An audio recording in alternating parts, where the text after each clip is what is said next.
हमने पहले पार्ट में वर्ण विचार का ये टॉपिक शुरू किया था। जिसने पहला पार्ट नहीं देखा है तो वो पहला पार्ट जरूर देख ले, क्योंकि ये पहली क्लास के साथ ही जुड़ी हुई है। जब पहली क्लास आपको समझ में आएगी तभी दूसरी क्लास करने का फायदा है। तो इसमें क्या है, ए, बड़ी ए, ओ, औ, ये चारों अगर पूछे आपसे तो संयुक्त स्वर है, लेकिन अगर पूछे ओ और औ तो ये कंठोष्ठ है। ए ये कंठ तालव्य है। अगर आपसे चारों पूछे, संयुक्त व्यंजन की बात नहीं कर रही मैं, संयुक्त स्वर की बात कर रही हूँ, ए, ओ, औ। ठीक है, आगे है आ, ज, फ, ख और ग, ये आगत और गृहीत व्यंजन है।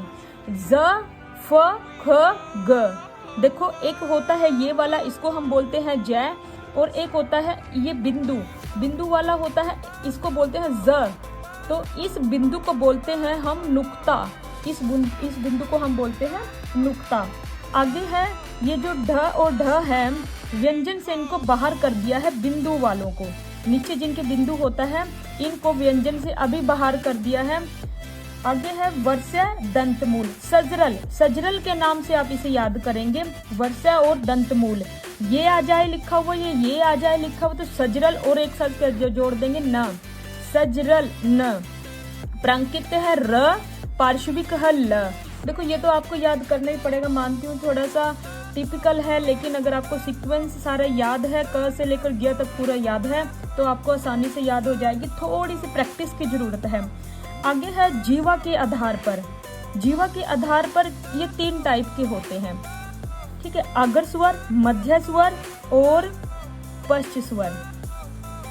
अग्र स्वर में क्या है, ई, बड़ी ई, री, ए, और मध्य स्वर है ए। अब अगर आपने ये कर लिया और ये कर लिया, ये दोनों याद है, अगर और मध्य स्वर वाले जो बाकी बच गए वो पश्च स्वर में आ जाएंगे। तो ई, री, ए, अ, इसको जोड़ के आप ऐसे कोरिलेट करके याद कर सकते हो। आगे है मुख के आधार पर, ये 4 टाइप्स के होते हैं मुख के आधार पर। संवृत स्वर, अर्ध संवृत स्वर, विवृत स्वर, अर्ध विवृत स्वर। संवृत स्वर में क्या है, ई, उ। जैसे मैं बोल रही हूँ, अगर आप इसको ऐसे ही याद करेंगे तो डेफिनेटली आपको याद हो जाएगा। संवृत स्वर में क्या है, ई, उ। अर्ध संवृत में एओ, अर्ध संवृत में एओ। विवृत स्वर आ, अर्ध विवृत आए, एओ, अ, ए, ओ। एक नोट आप लिखेंगे, हिंदी वर्णमाला के वर्णों की संख्या कितनी है, 52 है। ये क्वेश्चन आ भी चुका है। हिंदी वर्णमाला के, हिंदी की बात हो रही है, हिंदी वर्णमाला के वर्णों की संख्या कितनी है, 52। देखिए ह्रस्व स्वर 4, दीर्घ स्वर 7, स्पर्श है 25, मैंने पिछली क्लास में बताया है। अंतस्थ है हमारे 4, ऊष्म है 4, संयुक्त है 4। उत्क्षिप्त व्यंजन ये ढ और ढ है, और इनको ताड़न जात व्यंजन भी बोलते हैं, और अयोगवा है 2। अत उत्क्षिप्त को हम ताड़न जात भी बोलते हैं, ताड़न जात। अगर आ जाए मूल स्वर कितने हैं तो 11 हैं, अगर आ जाए मूल स्वर तो 11 हैं। कुल स्वर पूछ ले तो 13 हैं।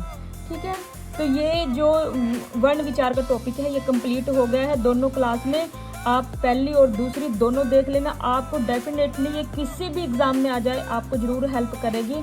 धन्यवाद।